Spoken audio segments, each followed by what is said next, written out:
Hi, I'm Kevin Stewart. You're likely watching this because you received a link from Farm Credit Canada. This is a brief follow-up discussion with Dr. Tom Deans after his presentation called The 6 Estate Planning Ideas That Successful Farm Families Master, which was organized by FCC.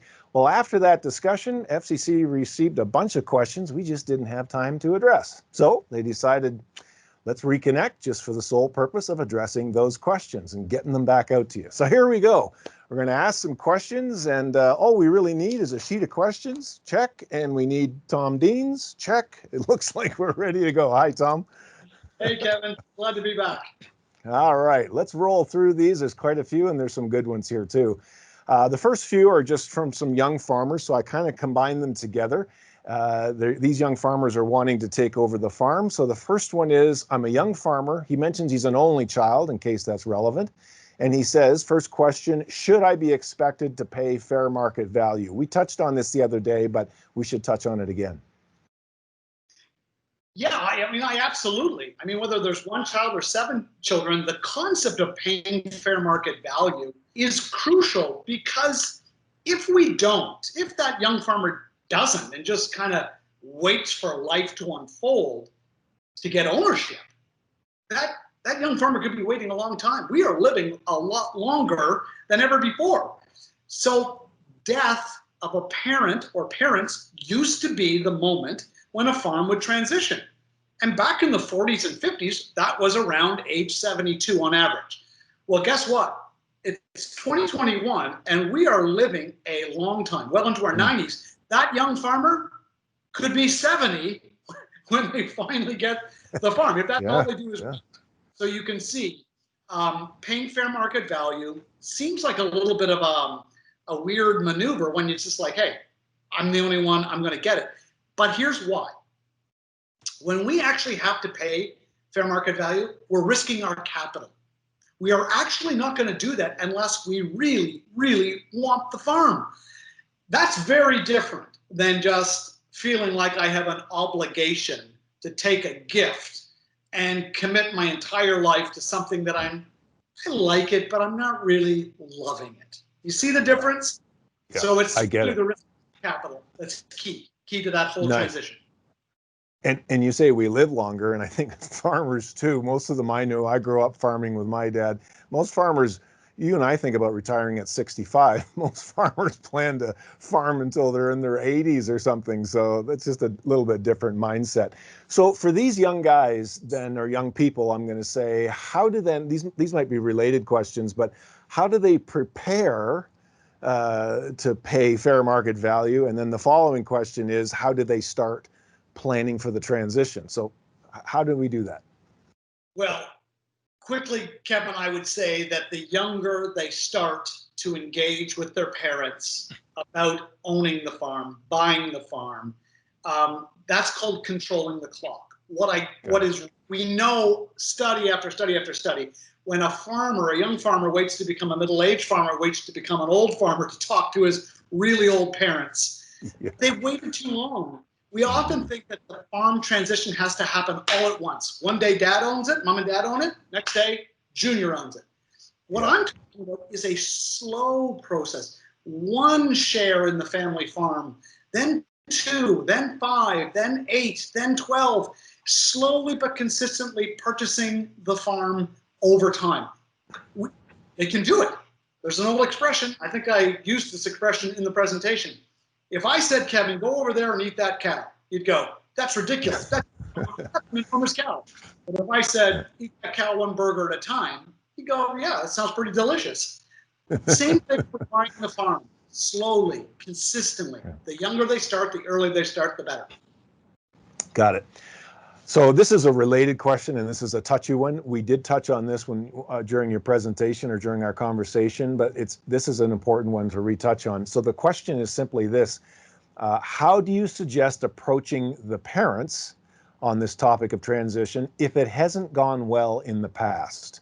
He says, I'm not a farming child or the farming child, but he puts in quotes, so it's none of my business to know. Right. So, boy, that is one, I would say, I'm going to guess that that's going to be the trickiest question of all today to answer. because it really feels, culturally, it feels really rude to ask a parent, what's your plans? What are you going to do with your wealth, with your money, with your farm, right? We know from farming families, the money is in the land. It's in the farming operation. So for a child to broach that subject, it feels really, really awkward. Yeah. But I can tell you what's actually more awkward. Silence. Silence that grinds on young farmers wondering, how is this going to go down? Are you kidding me? I've got to wait till both my parents die before Shazam, the solution is revealed in a lawyer's office while I'm grieving? Come on, Kevin. We know that the farms right now are big by actually gobbling up broken families who couldn't talk about their farm transitions. Wow. Okay, let's move over to a couple of technical questions that came in. Here's one that asks the question, how does a farm corporation crystallize capital gains in anticipation of the federal government raising the capital gain inclusion rate? Is that something you touch on ever, or do you push that off to an accountant? Yeah, I would really say an accountant who's working closely with a financial advisor. I mean, they really should have both perspectives, because really that farm is an asset. It's an investment. And so both professionals can weigh in on that. They have slightly different perspectives.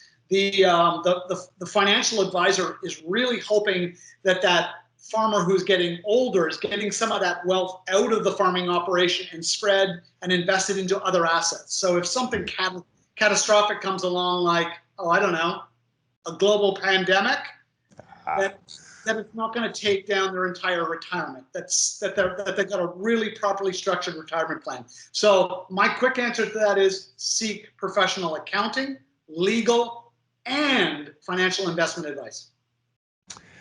Okay, on that topic, one of the questions that came in was the person said that they actually had a bad experience with the accountants and the lawyers and the financial advisors that they had. They used the term that they were not well trained as facilitators. Now, I'm not sure if that means that they weren't well trained in, for instance, knowing law as it relates to agriculture, or if they mean actually facilitating conversation. But either way, the question is, how do you pick qualified advisors? Good advisors. I think like any farmer, any business owner would look at their suppliers. Sometimes they make a decision on price, and sometimes they make a decision based on price and fit, personality. Okay. So I just think, accounting, legal, financial advisory, investment advice, you're really talking about people. It's a people business. You're looking for someone that as a young farmer, you feel comfortable saying, hang on, I didn't understand your answer. Could you answer that question again and just really break it down, because I didn't understand. A lot of people feel intimidated by their advisors, and they don't want to feel insufficient or like they're not smart. And they feel awkward asking the same question again. Listen, if you ask someone, a lawyer, accountant, a financial advisor question, you don't understand it, and they make you feel silly, find a new advisor. It's too important. You're playing for all the stakes, right? You got to get this farm transition right. And I guess the other thing too, there is the Canadian Association of Farm Advisors, and so I would think that would be a resource as well. And I know when on our farm, we actually just talk to some other farmers and just say, have you ever worked with anybody that did it work out well, or that kind of stuff, right? Absolutely. They could say to a neighboring farmer or a friend, what did you do well with your farm transition? What would you do differently? Yeah. Who did you use? Did you like the experience? So this is called due diligence, just like a farmer would with any other purchase. Just good questions. Another technical question here. Do family trusts work to hold the land assets and distribute to the beneficiaries? There's an old saying that we often call things that they're not. And so often people are saying, when would I use a trust? And my quick shortcut answer is usually when there is a lack of trust. In other words, if there is some concern around what the beneficiary would do with that asset, with that farm, maybe they're a minor, so we put that asset into trust. or maybe there's concerns about work habits or drive or education, or maybe there's an addiction or a marital breakdown. There's a lot of things going on in farming families where maybe over time they want to use a trust to make sure that if something happens to them, there's a kind of a safeguard, a structure in place to make sure that that farming asset is protected until people either get better or the situation is resolved. And that's what a trustee does. They're put in charge of making that assessment. So they work. Okay. Okay. Another technical question: if you want to keep the land and the farm operation intact, and I've heard this question before, do you want to, is it a good idea to roll the farm, roll it all into a corporation and then issue shares to the kids? Well, I'm a fan of corporations. I believe in shares, because I just think the number one problem on the farm is young farmers, especially, confusing their work, their effort, their employment income with their ownership. So if there's no corporation, it gets really murky. It's murky for people to keep a scorecard of how much labor they've done and how much ownership they have. So what they end up doing is mixing it all together. And then when a young farmer gets old and then is asked to buy the farm, the young farmer says, hey, I already bought it with my labor. It's called sweat equity. Well, you know and I know that there's no legal definition of sweat equity. It's in the minds of people. And so when you have shares and we have, compensation for labor performed, they're two very separate issues. And that's the way it's done in any corporation, separating those two issues. It makes the farm transition vastly easier. Okay, I mentioned I had heard of that question before. This question I've never heard before. What are the pros and cons of setting up a farm business as a corporation versus a cooperative? Yeah, I think that is actually, I've never heard that question. That's really more of a technical question. I don't think that is a popular solution for a lot of people. I think the corporation, in my mind, continues to be the preferred legal structure. Certainly is going to make transition much more transparent. Cooperatives, I hear the word cooperative and it feels very democratic. Mm-hmm. Corporations, not democratic. Corporations are meritocracies. Yeah. We reward people for competence, right? It's a hierarchy. The person with the most shares has earned the right to make the decisions. We're going to plant that seed. We're going to make that change. We're going to buy that tractor, right? Control. Cooperatives feel democratic, and it feels like equality is driving the culture of cooperatives.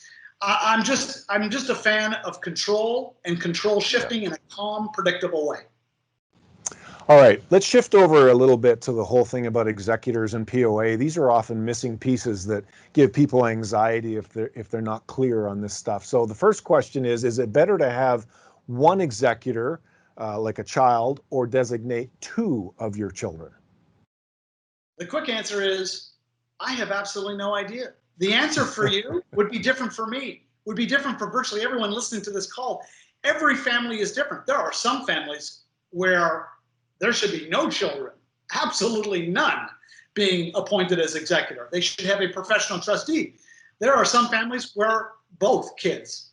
I've heard some theories that if you've got 3 kids, you should have an uneven number, so there's a tiebreaker. Listen, what I would say is have a family meeting, ask the question. Mom and dad could gather the children and say, look, we have to update our wills and we want to update our executors. We just thought, instead of us telling you how it's going to be, we thought we would have a family meeting and talk about it. And before we make a decision, here's what the duties and the responsibilities of an executor are. And they are not easy. This is not a pleasant job. There are some people who think that if they get selected as an executor, mom and dad love them the most. Well, I can tell you, after you perform that duty, you'll be convinced that your parents loved you the least. It is, yeah. There's no fun spending 3 hours on the phone trying to cancel your parents' Rogers phone bill. Like, that's what executors do. Not sexy, fun. No. So let's not leave that just yet. You've already touched on a bit of this. So who then, okay, I'm wrestling with the idea of who should be the executor. should it automatically be family? If it is automatically family, should it automatically be, the eldest child or something? Or should it be somebody outside the family? Is it somebody that that I think I trust the most? Like, how do you make that choice? Again, get proper legal counsel. Don't go to Staples and buy a will kit for $20. Put your faith in a document produced by some guy in his basement in Kansas City, right? We're talking about your entire life's work, a document that will transition your entire life's work. You want to get good advice, and you want to have good open conversations so that you get the right person in the right seat on the right bus, right? That is crucial. So sometimes the eldest child may be really good at detail. It's really a job that requires discipline and detail, and understands that it's not their job to interpret the will. The will, when it's well written, there's no wiggle room. It's an administrative job of executing the direction in the will. So that could be the eldest person. It could be the fifth born.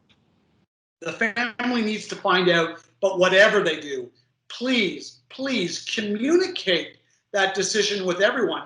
So it's not 5 kids sitting in a funeral home learning that their parent has left one person in charge, and they don't even have a copy of the will. So whatever you do, make the decision, collaborate, and then share the document so that there's no surprises. Surprises are letting families down right across the country. Yeah.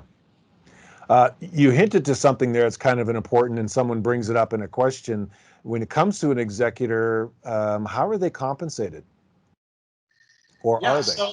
So there are legal provisions that cover that. It's different in every province, but let's call it roughly between 3 and 6% of the entire value of the estate.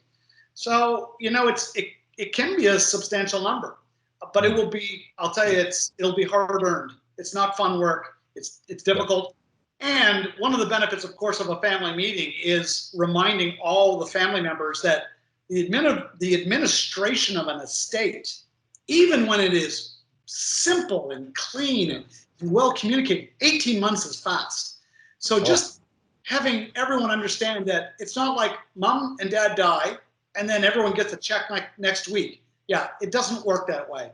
And so family meetings can really set our children or our executors up to succeed by managing expectations. Very important. Okay. Before we leave this topic, let's just touch quickly on POAs. Is the advice similar in selecting, a power of attorney for property and for health? Should they be separate people? Should they be family people? Should they be outside people? Yeah, it's very common that the person who is appointed power of attorney for finance, right? So that's that scenario where the farmer hits his head on his tractor, he's unconscious for a month, but he's appointed 1 or 2 of his children to write checks and keep his financial affairs going until he gets better, right? So that is those people are often the same people who are appointed executors, but not always. But again, the family conversation about who you select, but going the extra step and giving your power of attorney to the person you appoint the power of attorney. Can you imagine you bump your head, you're unconscious, and no one can find the documents? Well, how is that going to work? That's not going to serve you when you're unconscious or you're on a respirator with COVID, right? So we really want to get these documents in place, have the conversation, and then share the documents with the people who we are empowering to serve us. And I can see why the conversation is important, because there can be a lot of tradition in agriculture and so on, that all of a sudden, so mom and dad picked, the middle sibling to be the power of attorney for finance and the youngest sister to be the POA for health. And now I'm kind of offended because I'm the oldest sibling and I kind of assumed that. So I can just see where this whole sort of thing, we can just, avoid those shark infested waters simply by having a conversation. So, yeah. Okay. Now this is where we get back into some of the soft issues. As you said, the soft issues are always the hard issues. Should farm families require prenuptial agreements? In many, many cases, they're helpful. What I would say, again, is get good legal advice, because what is crucial is that whoever we're having sign, let's say we have a son works on the family farm, they're about to get married, and they want to have a prenup to protect the family farm from a marital breakdown.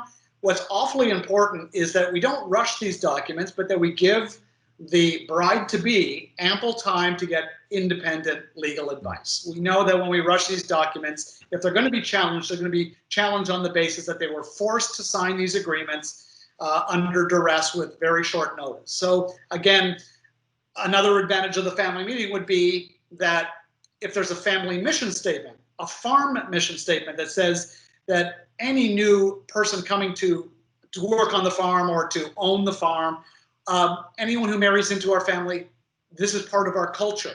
So it's not the young couple, right, just kind of pulling this out of thin air. It's like, no, this is what we've been doing for generations. Anyone who enters our family farming operation, this is what we do. It's just standard. So that takes a little bit of the burden. Yeah, it just takes some of the awkwardness of asking someone to sign away some particular rights. So this is a related question when you're talking about, prenups and such. When it comes to family meetings, then, do we include spouses and in-laws and such when we do these family meetings? Where does that line get drawn? Yeah, I would say first off, start small. Mom and dad, have a small family meeting, whether it's a local restaurant or, when things relax and we get back to normal, maybe it's at a hotel or a meeting room, but somewhere neutral. And please invite a trusted advisor, be that your financial advisor, your FCC account rep, someone just by having a non-family member at the meeting, taking minutes, keeping it businesslike, will keep the conversation on the rails. People, right? Otherwise, it's just going to devolve into emotion and nothing productive will come from that. So really involve a third party. Super, super important. Right. Another one of these tricky questions comes in. This person is asking, how can I treat all my kids the same? She has 5 of them. Says here that only one is on the farm. The other 4 have the impression that one is getting the farm for free. The writer goes on to say that he has a full-time job in which he has been putting money into the farm over the last 10 years. So how does this person treat the kids the same or equal, or which is the goal? Right. So, Kevin, I'm going to walk everyone through a very, very quick little exercise. It takes about 60 seconds. Mom and dad, they own the farm. They're getting on in age. Only one child on the farm, one child off the farm. We'll just simplify this. They have a family meeting. They ask the question of the child, actually both children, do you want to buy the farm? They don't make assumptions that the one off the farm doesn't want the farm. They ask both if they would like to purchase the farm at fair market value. And then both children say, well, one says outside the business, I can't afford it and I don't want a farm. The one on the farm says, yeah, I love it. I love this farm. I want to buy it, but I have no money. This is where I say farmers can start to take some equity out of their business and transition cash to both children. They could give both children $5,000 as an example. Could be 1,000, could be 100,000. The amount is irrelevant. They could give both children the exact same amount of money and say the farm is for sale. Follow the money.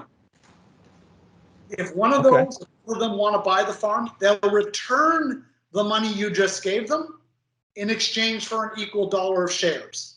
You start to see what I'm doing? Yeah. We're splitting the farm. One gets money, one gets the farm. One returns the money, gets the farm, one gets money. This is how families can transition farms, and this is how siblings can actually get along after parents die. And that's a pretty key piece of this, isn't it? Oh, listen, there's no joy in transitioning a farm and ruining your family.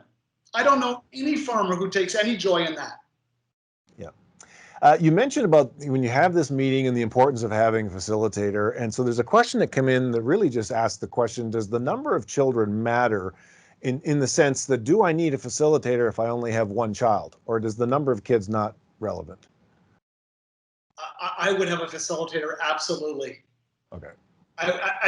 There's just something that changes in that room, and it's not expensive. We're talking about the biggest asset of your life.